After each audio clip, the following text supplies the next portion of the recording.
I'm Francis Dearnley, and this is Ukraine, the latest. Today, as Putin admits Russia is working with North Korea, we look at several investigations into Moscow's interactions with terrorist groups and consider the former Ukrainian prisoners released to fight on the front lines. Bravery takes you through the most unimaginable hardships to finally reward you with victory. The first duty of my government is security and defence, to make clear our unshakable support of NATO and with our allies towards Ukraine. Kyiv stands strong. Nobody's going to break us. We're strong. We're Ukrainians. It's Friday, the 25th of October, 2 years and 250 days since the full-scale invasion began. And today I'm joined by our Associate Editor of Defence, Dominic Nicholls, and dialing in from Ukraine, Farrell of the Kyiv Independent. I started by asking Dom for the latest battlefield updates. Well, hello, Francis. Hello, everyone. And hello, the other Francis. It almost doesn't really matter where to start. There's been very, very little activity over the last day. 36 out of 63 Shahed-type drones and other unidentified drones launched by Russia have been brought down over the country. The Ukrainian Air Force said 16 more lost to EW, electronic warfare. 12 oblasts across the country were attacked, with around 15 drones shot down near Kyiv, according to local authorities there. No casualties from any of those. There were, an amazingly low figure, 5 dead and a very low number injured elsewhere by missile attacks in the Donbas and elsewhere in Kramatorsk, I think. I don't mean to make light of the individual numbers, but that's incredibly low figures. I'll come back to that a little bit later in my final thoughts. But otherwise, very little movement along the line in Kursk or in Ukraine. But Ukraine has received a list of missing Ukrainian soldiers thanks to mediation by Qatar, the Ombudsman Dmitry Lubinets said earlier today. Mr. Lubinets had just visited Qatar, where he met Lolwar Al-Khater, the country's foreign ministry senior official. He received letters from Ukrainian prisoners of war for their families. This reporting comes from the Kyiv Indie. Thanks, Francis. Now, Qatar, you'll remember, has previously acted as a mediator between Kyiv and Moscow to bring back Ukrainian children illegally held by Russia. Separately, Dutch intelligence has confirmed that Moscow has deployed about 1,500 North Korean troops to fight against Ukraine. We think not in Ukraine necessarily, might be in Kursk, but against Ukraine. Dutch Defence Minister Ruben Brekelmans was speaking this morning, and homegrown Francis has got more on that on the North Korean issue shortly. But Reuters, quoting Mr. Brekelmans, or quotes him as saying, "We expect the troops will mainly be deployed in Kursk and consist of mainly special units from the North Korean army." Now, speaking of Kursk, just in the last few minutes, it's been reported that General Alexander Syrsky, the head of his armed forces, say that Ukrainian forces have killed, wounded or captured nearly 18,000 Russian soldiers in Kursk. He put the figure of 17,819. That's a hell of a lot. Speaking earlier today, and obviously Zelensky's said that this is topping up the exchange fund, as he says it, to do prisoner swaps. But General Syrsky, whilst he said that, he also refuted Putin's claim made at the BRICS conference that about 2,000 Ukrainian troops were cut off in Kursk. There's been next to no movement there in the last few days, but that main blob around Suja is still intact. And just last one for me, actually, Francis, Reuters is also reporting that European diplomats are preparing to underpin sanctions on Russia, anticipating that a win for Donald Trump in next month's election could undermine Western sanctions. So Reuters has been speaking to a number of unnamed officials. They say talks among EU officials and envoys are centred on several initiatives to ensure that European sanctions would remain in place for the longer term, being bolstered through tighter enforcement, even if Donald Trump, if he gets the presidency, changes direction there. Now, possible steps could include catch-all clauses to identify and stop suspect goods shipments destined for Russia. For example, they say this would allow customs officials to hold up shipments if the destination seemed illogical, such as crossing Russia to reach Central Asian countries and that kind of thing. So we've heard this phrase before, Trump-proofing. It looks like there's a bit more of that going on. And that, Francis, is it for now. Well, thanks very much, Dom. The relative stability on the front lines is not mirrored in the political realm. Let's return once again to the BRICS summit, where Putin, in response to questions about the deployment of North Korean soldiers in Ukraine, admitted for the first time that he is in talks with Kim Jong-un on that subject. Asked by a reporter about satellite imagery showing apparent North Korean troop movements, Putin gave a seemingly tongue-in-cheek response. Images are a serious thing. If there are images, it means they reflect something. So much for President Lukashenko of Belarus's assurances yesterday that Putin wasn't having conversations with North Korea because it would be escalatory. Putin also highlighted Article 4 of that landmark strategic partnership agreement signed with Pyongyang, which Moscow has now ratified, as Roland discussed earlier in the week.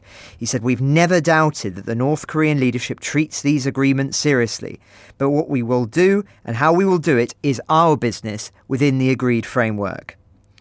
Now, we here are trying to piece together the exact order of events around this story. Ukrainian military intelligence is saying now that the first North Korean troops have been deployed to the front line in Kursk Oblast. There have already, of course, been reports of troops arriving in Russia elsewhere, whether they be pilots or intelligence, all sorts, and that some have even been detained for trying to escape. But it would appear now that this was all happening before the troops were stationed at the front. Either way, the US and South Korea confirm reports that there are North Koreans in Russia and headed to the front, something that Russian propaganda continuously tries to dismiss. Now, staying with BRICS, Moscow had wanted, of course, to impress its Western adversaries with a minimum of 12 new members signing up to the bloc in what some would call a sort of BRICS Big Bang. However, the move does appear to have failed in that regard, because at the press conference closing the event, Putin avoided answering how many countries had signed up. Nevertheless, he held up a mock banknote for a proposed single currency for the BRICS group of countries, calling for a BRICS cross-border payment infrastructure that would bypass SWIFT, the world's largest international payment system, of course, the one that some Russian businesses were eventually removed from as part of the West's sanctioning program. So just as the West might be trying to Trump-proof itself from the US issues, it seems that Russia and BRICS countries are in conversations about West-proofing themselves from some of the sanction efforts.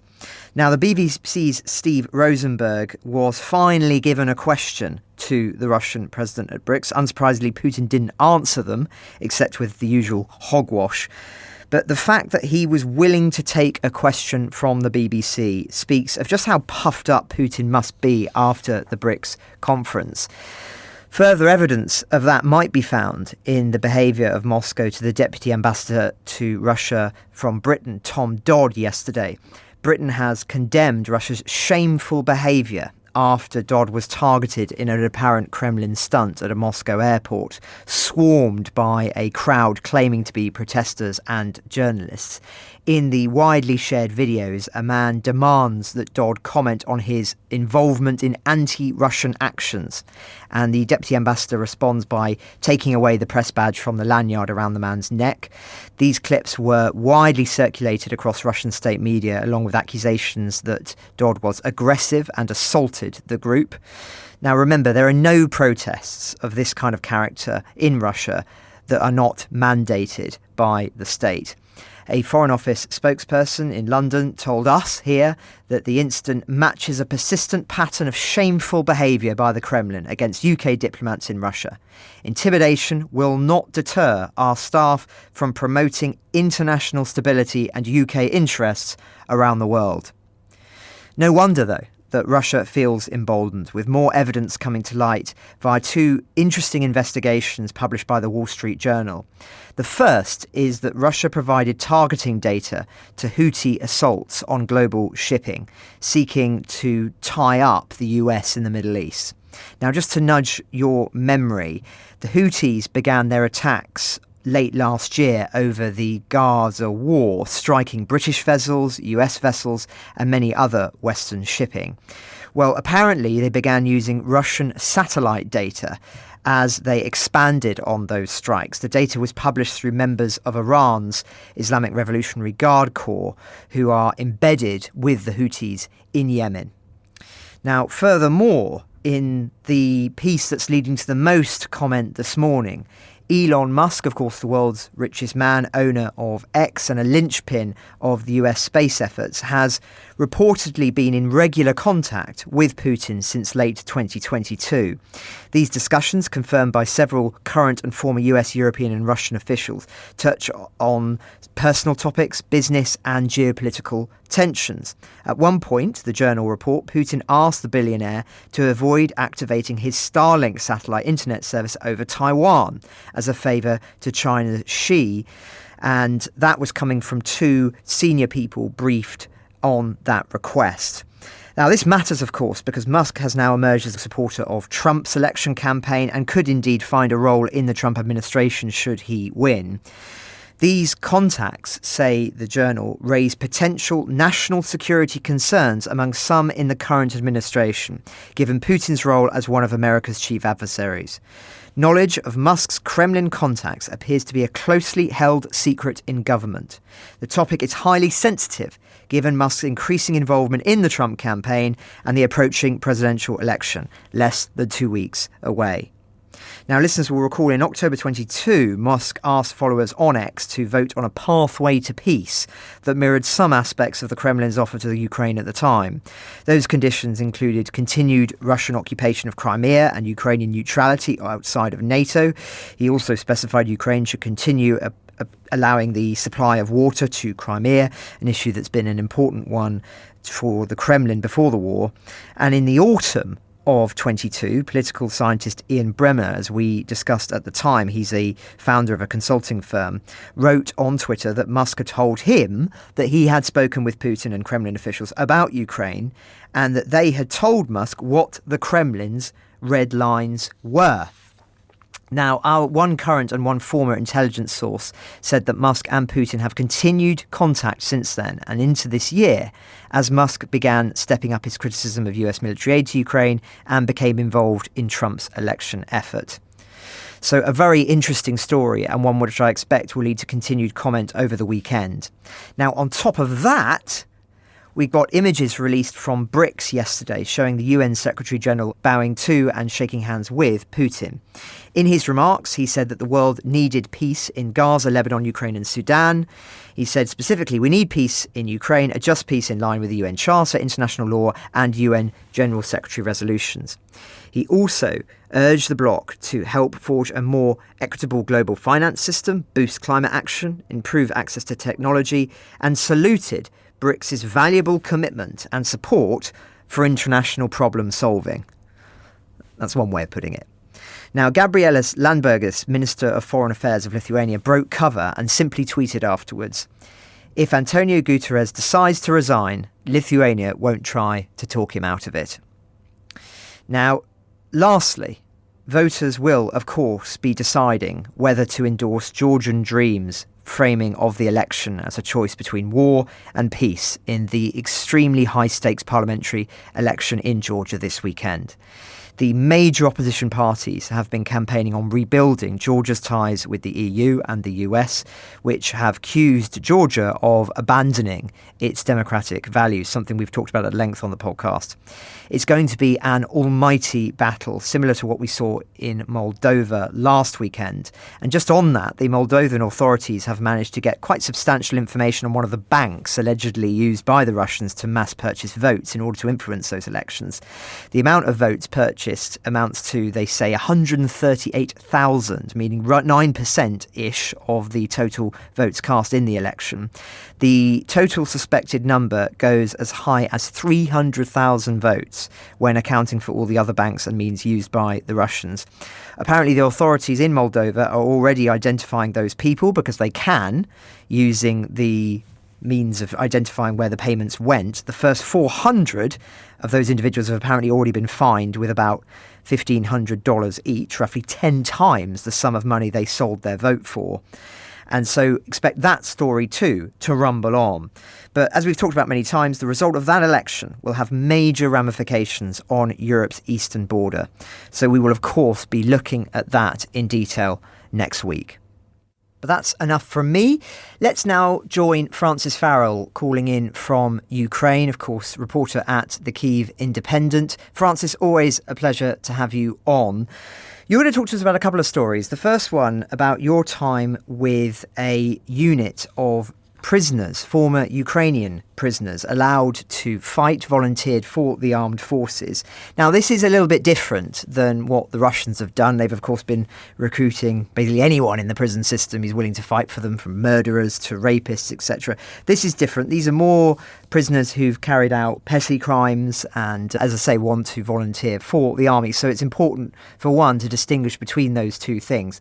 But, of course, also very interested to hear your perspective on these former convicts, the approach that they're taking to the war, disciplinary issues, and the challenges that the Ukrainian armed forces have training soldiers at such short notice who, as I say, have these particular circumstances. But Francis, welcome. Interested to hear your perspective. Yeah, good day, Francis. Good day, Dom. Great to be back just a bit over a week after last time. It's always a pleasure. I'm speaking from our office in Kyiv, which is actually the last day that we're going to be in this office. We're moving out to a place not too far from here, but one that has a really big generator built into the building and better heating, because we know that this winter is going to be a tough one. And yeah, thank you for having me on to talk about the story. The reporting was done from back before I came to London last week. We had a few stories throughout the media when this law was first passed about prisoners being allowed to volunteer. So, of course, they're not being mobilized forcefully. They're allowed to volunteer in exchange for a pardon at the end of martial law. So we had stories about that, and it was obvious that it's all in the context of the manpower situation, which we have talked about before as being pretty critical across the Ukrainian army. At first, they were being recruited, but now finally we see them starting to enter battle, going through their last kind of training processes and actually starting to fight. And so we see that a lot of usually Ukraine's larger, more established brigades, which have proven their effectiveness on the battlefield, are the ones that are taking on prisoner units. So sometimes they're entire battalions all at once. The ones that I was working with were part of a separate battalion, but also quite a famous one that used to be led and named after the late Dmitry Kotsibailo, who many people know of as Da Vinci. So this was a kind of legendary commander from the early days of the war back in 2014. He had this unit known as the Da Vinci's Wolves, and they were always just one of the toughest, most effective, simple infantry assault units. They distinguished themselves in the Battle of Bakhmut, but then their commander, Dmitro, died in March 2023. And since then, the battalion has split up. There's a bit of internal politics there, but the point is that I was with them. And so the fact that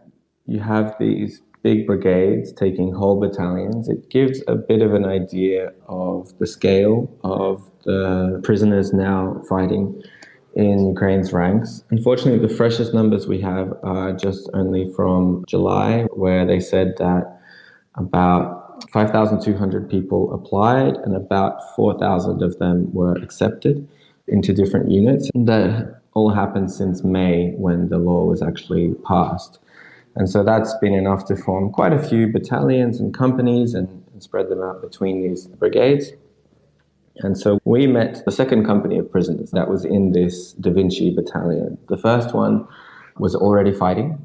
They were already on the front lines in Donbas. And the second one that we were with was preparing.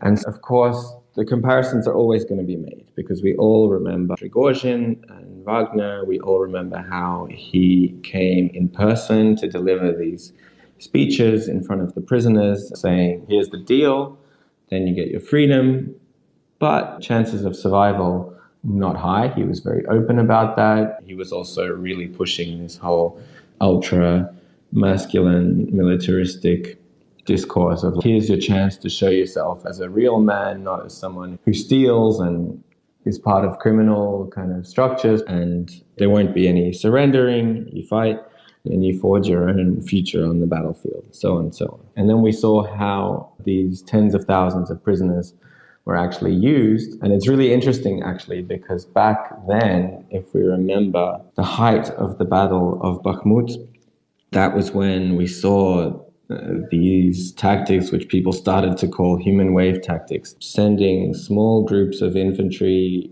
individual soldiers who seemed to have very, very little sense of self-preservation, and just small group after small group at Ukrainian positions under cover of plenty of artillery and other bombardment. And they took huge losses, but it worked in the sense that while Ukraine was grinding them down, they were also grinding down the Ukrainian defenders, and they eventually overwhelmed the city of Bakhmut in a large way, thanks to that combination of prisoners and more effective professional soldiers in Wagner. And the interesting thing is that we know that Russia still has a lot of prisoner units. They're now called Storm Z.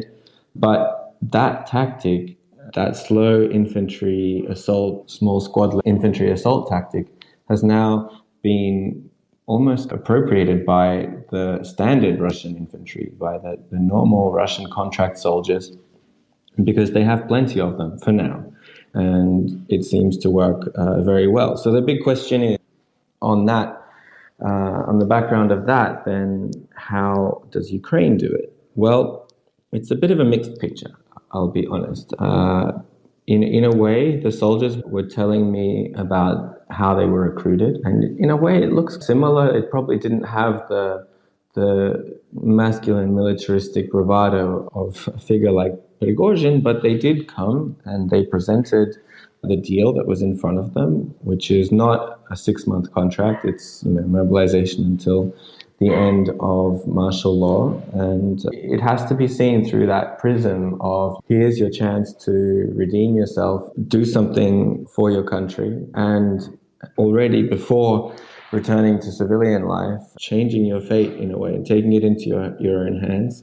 This was reflected in the way that they were talking to us as well. Some of them are patriots who have wanted to serve since the full-scale invasion started. They were writing letters to the president, asking them, but it wasn't legal at the time. And then others just say in pretty simple terms, I would like to return to normal life, not as just some kind of ex-con, but as a hero. But obviously the people that we're dealing with here are very complicated people. Personally, I, as a journalist, have not had a chance to have much, or in my normal life, to have much contact with former prisoners altogether, having been given guns and a fair amount of local freedom. And it was just a very interesting experience. They're not all the same. There are these very strong tropes of post-Soviet prison culture. It's kind of similar in Russia, to be honest, like certain slang, certain informal behaviors, how certain tattoos symbolize if you've killed so many people or if you were seen as an authority figure or the opposite in prison. And so it was this sudden wave of encountering all this prison culture, but in the context of the military, in the context of Donetsk Oblast, not too far from the front line, and ordinary guys training to fight. So at the end of the day, what will make or break these guys' experience in the infantry? First of all, their motivations. So are they really here to fight for their country? Do they know what they're getting into? And will that change after their first combat mission? Their training. So how much of an effort will be put into training them as competent infantry soldiers who can look out for each other, fight effectively, keep their head in the game, apply effective tactical first aid to their comrades, and so on. And then, of course, and this might be the most important factor, is how they are treated by their command. And again, we have this contrast with Russia, with Wagner, these soldiers being treated as the most kind of expendable assault material, and in Ukrainian and Russian, that's where you get this horrible word meat coming into it. So they're just cannon fodder. That's how you translate it, but it's just waves of meat that is being sent at the enemy. And so obviously that's how Russian command treats a lot of their own soldiers, not just the prisoners. And Ukraine takes pride in being different, and they have to survive. But it's not always that rosy, unfortunately. It's just a very brutal war where losses are high on all sides, and sometimes there are decisions made by the Ukrainian command, not just with their own prisoner units, resulting in higher losses than normal. So it's all about what kind of unit these guys end up in, how they will be treated, whether they'll be treated as ordinary infantry or as some slightly more expendable infantry that can be sent to the higher risk sectors, areas and fights, or if those commanders that receive them and train them will be doing their best to treat them as ordinary infantry. And then on their side, are they going to take this seriously, conquer their own demons, get past these prisoner culture tendencies, and fight effectively as a unit? Francis, hi, it's Dom here. Thanks so much for joining us today. This is a really interesting subject area, and thank you for highlighting where we're able to the differences between and the similarities, to be fair, between this program process and what Russia's done.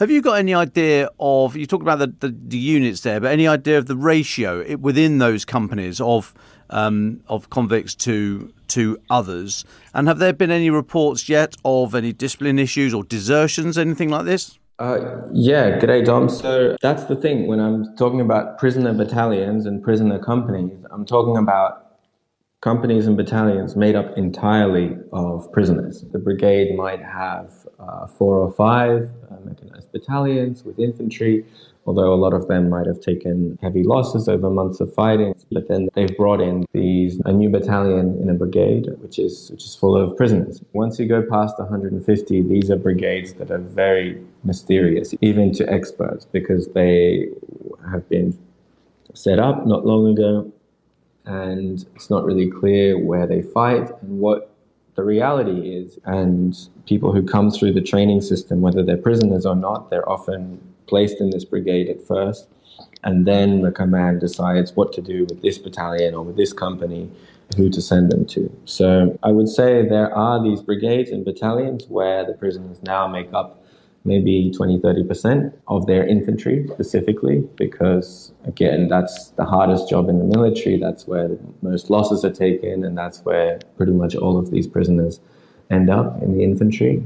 We did discuss with the commander at the time, he was the head sergeant of the battalion, how they're being used. And this is a kind of general philosophical question. I'm not sure if they've been trying the other option, which is whether to have these companies made up all of prisoners, or to spread them in small groups between existing companies. There are arguments to be made for and against. I'm curious what you think. You could say that they are more likely to bond with each other, having gone through the same experiences. There were some in this company who were actually in the same prison. They knew each other from prison, and they volunteered together, and they ended up in the same unit.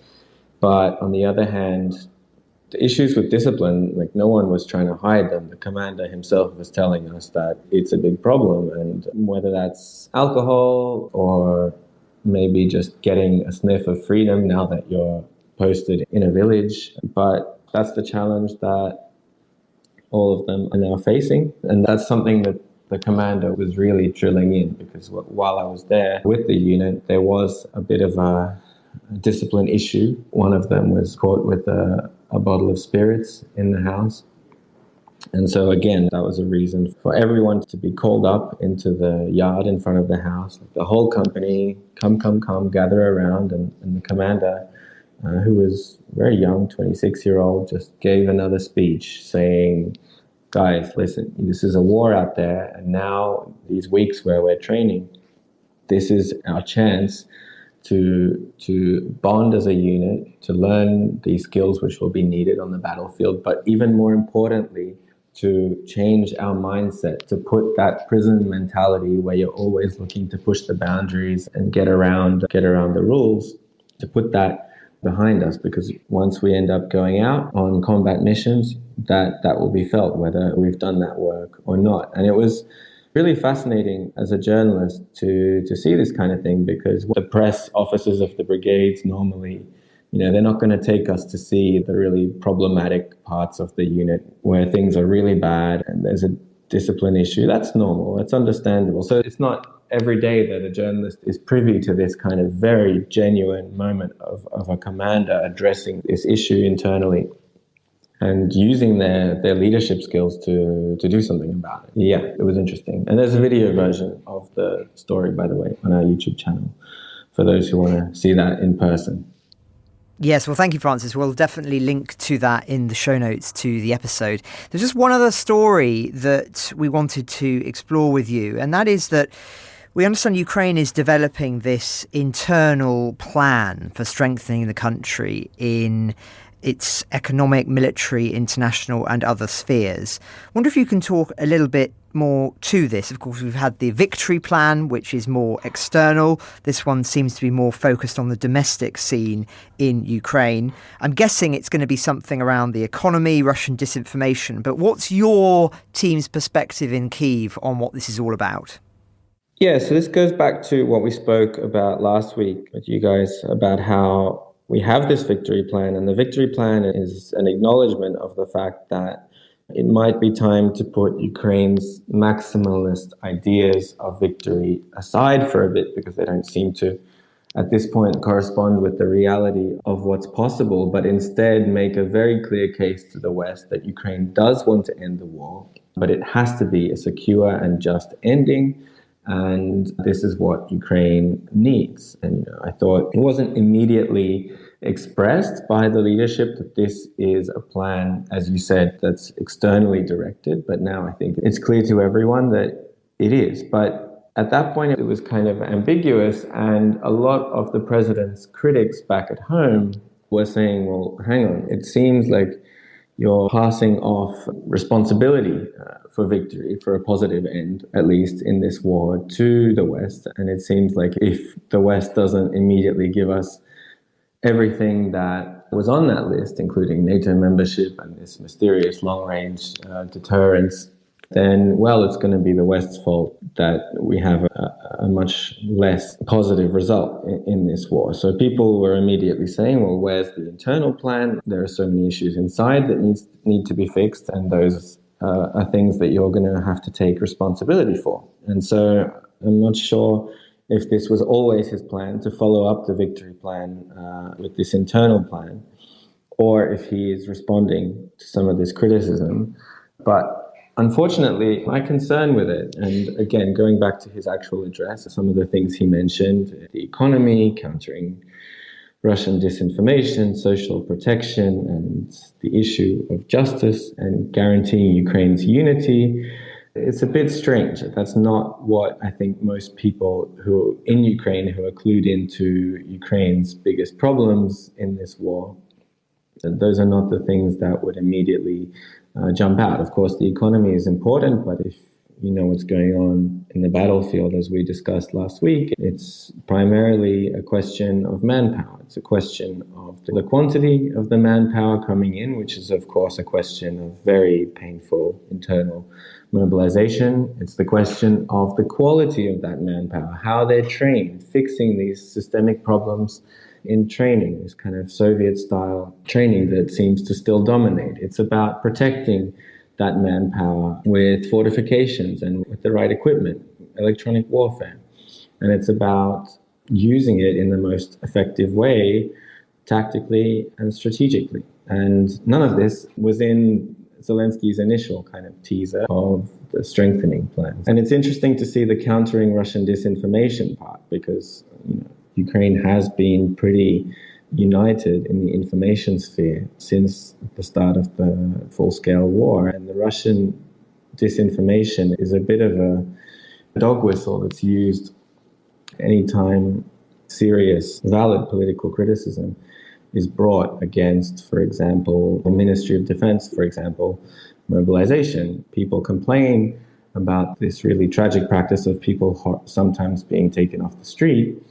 And then the response is that, oh, those videos are pushed by Russian disinformation networks. Well, maybe that's true, but it doesn't mean that it didn't happen, and maybe something should be done. So I think that this will likely be the reaction to this strengthening plan. It's, again, come on, man, take a bit more responsibility and address the things that are really at the heart of the battlefield situation at the moment. I don't want to be too harsh, again, on Zelensky, but he's framed this in the way that he says he's Ukrainian top officials with developing the plan going forward, apparently, and he will figure out who is responsible for who. So he does have this tendency to try and ride on top of everything and have all of the underlings responsible for all of the problems without it reaching himself. But I don't want to speak too soon. We need to wait and see the actual details.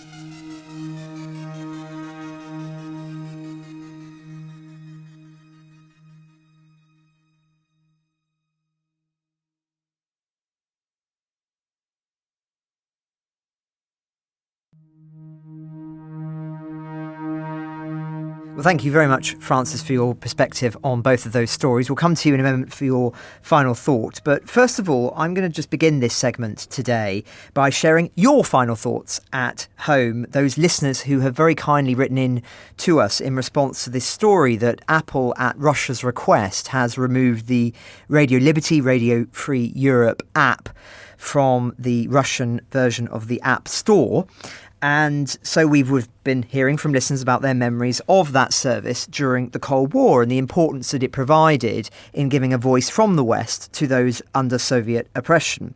So somebody writing on the YouTube version of yesterday's podcast from Romania, weaving his way between the bots, no doubt, the Kremlin bots that continuously spam our posts. So very irritating for you listeners from that, but thank you for doing so on YouTube.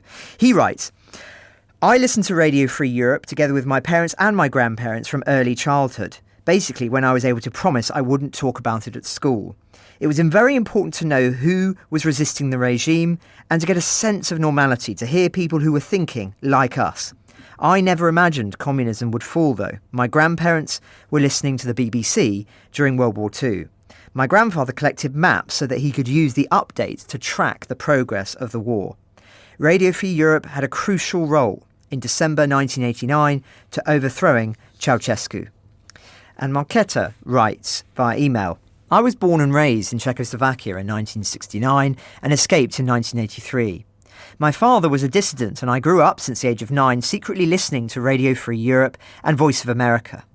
I cannot begin to express what a profound impact those voices on the other side of the Iron Curtain had for me. To this day, I try to recall the cadence of the news anchors and the hope and inspiration they sent out over terrible crackling interference caused by the communist regime. Radio Liberty was formative not just for my worldview, but to my deep bond with my father as we huddled over the radio on low volume. It seeded my ardent hatred for the totalitarian regime imposed on us by the Russians and formed the core of my being. After my family and I escaped from Czechoslovakia, I believed all our hassles with the Russians were in the rearview mirror.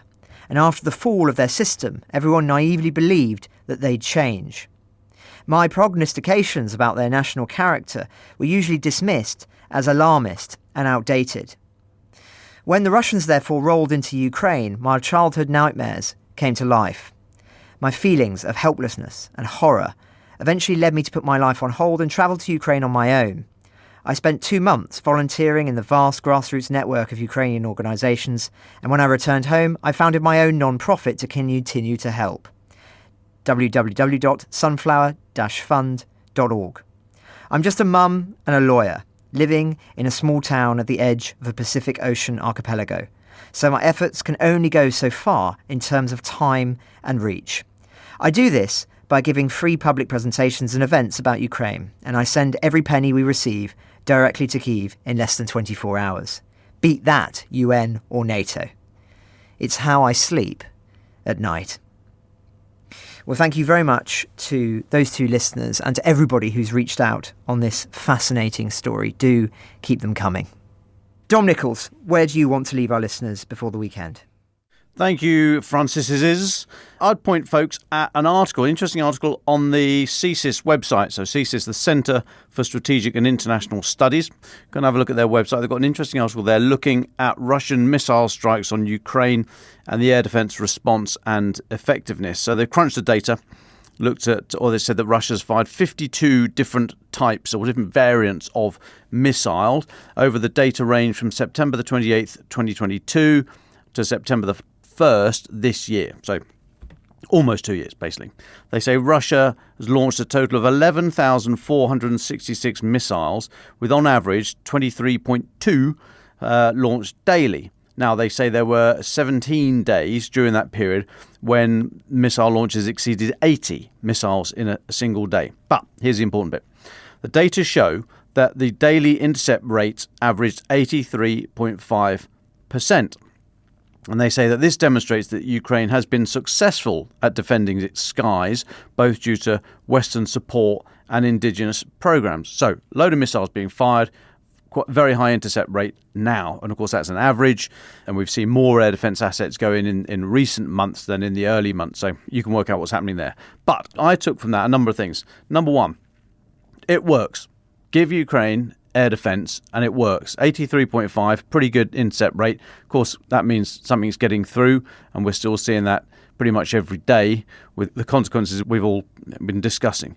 Number two, they can do it. Ukraine's armed forces and civil society have shown that they can adapt to this stuff. They can use it. They can bring it into their system. So we should trust them with more technical stuff. You might remember one of the reasons given for Germany not supplying the Taurus missile is that they wouldn't be able to learn the system, so that would mean German troops having to go on the ground in Ukraine, and that's just an absolute no-no for Berlin.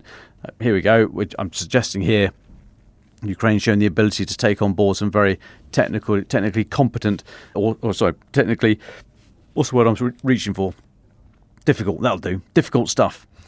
So, overall, I would suggest every time we hear politicians hand-wringing after the latest strike on a house or a market or a children's hospital, I would point them and ask you to point them to this study and remind them of points 1 and 2 that I've just made, that air defence works and Ukraine's showing the ability to be able to employ it. So just give them more, and then we won't have to do this for much longer. Thanks, Francis. Thanks, Tom. Francis, number 2. You have the airwaves to end the week. Great. Yeah, I think my final thoughts, actually, you could say they're inspired by your final thoughts, Francis, or by those of the listeners about the Cold War and Radio Free Europe. Just 2 days ago, October the 23rd, was the anniversary of the Hungarian Revolution of 1956, which is something that is very important to me personally because I am Hungarian via my mother's side. And for me, it's a symbol of the Hungary that could be, the Hungary that I am proud of. If people aren't aware, 1956, that was when Hungarians, mostly students, climbed aboard Russian tanks, kicked out the Russians, and after thinking about it for about a week, Khrushchev sent in the tanks and crushed it, and they never had much of a chance, unfortunately, and they were egged on, in a way, by Radio Free Europe, really supporting them. But then again, the balance of power was just not in the world. That was not one that made it possible for the West to support Hungary in the way that we're now supporting Ukraine. So at the time, it was a defeat, and some Hungarians even see it as a betrayal that nobody came to help. But eventually, the Cold War continued, and it went in one side's favor, and Eastern Europe, from Hungary to Poland and Romania, finally became free of totalitarianism. And that was due to the Cold War mentality, the fact that the West understood what its values were and continued the pressure. And eventually this whole system fell apart, which it could do in the future. And it's a shame that they've taken it off the App Store now.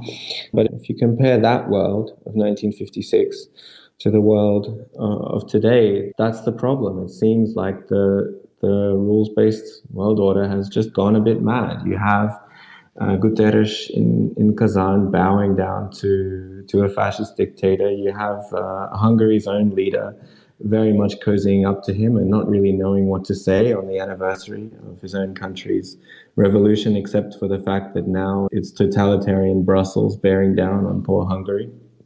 You have North Korean troops on the European continent, which the world is not really taking it for what it is. And of course, you have Musk and Trump very much keen to bring the largest and most powerful country in the world, ideologically almost, to the other side of what should be another Cold War scenario. So I guess the lesson is that evil empires can and will fall, but the thing that is needed as the most basic prerequisite is moral and ideological unity in the free world. And that's something I think that needs addressing. I'll leave it there. Well, thank you very much, Francis Farrell. Thank you, Dom Nicholls, for your time today. So thank you all very much for being with us this week. Some very interesting events, of course, to take place over the weekend in Georgia. And we will, of course, be monitoring that very closely and hopefully having some more insider perspectives from Kazan and the BRICS summit. But all the best for the weekend to follow. Clocks go back, I think I'm right in saying. So just remember that will alter the time in which we're broadcasting from here in London. So just something to be aware of, that it may well be a little bit earlier or later, depending on where you are around the world. So thank you all very much. We will see you then. All the best from London. Ukraine the Latest is an original podcast from The Telegraph, created by David Knowles. To support our work and to stay on top of all of our Ukraine news, analysis and dispatches from the ground, please subscribe to The Telegraph. You can get your first 3 months for just £1 at www.telegraph.co.uk/Ukraine the Latest. We're also giving university students globally unlimited access to The Telegraph, completely free of charge. Just visit www.telegraph.co.uk/student-sub. Or sign up to Dispatches, our foreign affairs newsletter, bringing stories from our award-winning foreign correspondents straight to your inbox. We also have a Ukraine Live blog on our website, where you can follow updates as they come in throughout the day, including insights from regular contributors to this podcast. We also do the same for other breaking international stories. You can listen to this conversation live at 1 p.m. London time each weekday on X. Follow The Telegraph on X so that you don't miss it. To our listeners on YouTube, please note that due to issues beyond our control, there is sometimes a delay between broadcast and upload. So if you want to hear Ukraine the Latest as soon as it is released, do please refer to podcast apps. If you appreciated this podcast, please consider following Ukraine the Latest on your preferred podcast app and leave us a review, as it helps others find the show. Please also share with those who may not be aware we exist. You can also get in touch directly to ask questions or give comments by emailing ukrainepod@telegraph.co.uk. We do continue to read every message. You can also contact us directly on X. You can find our handles in the description for this episode. As ever, we're especially interested to hear where you're listening from around the world. Ukraine the Latest was today produced by Rachel Porter. Executive producers are Louisa Wells and David Knowles.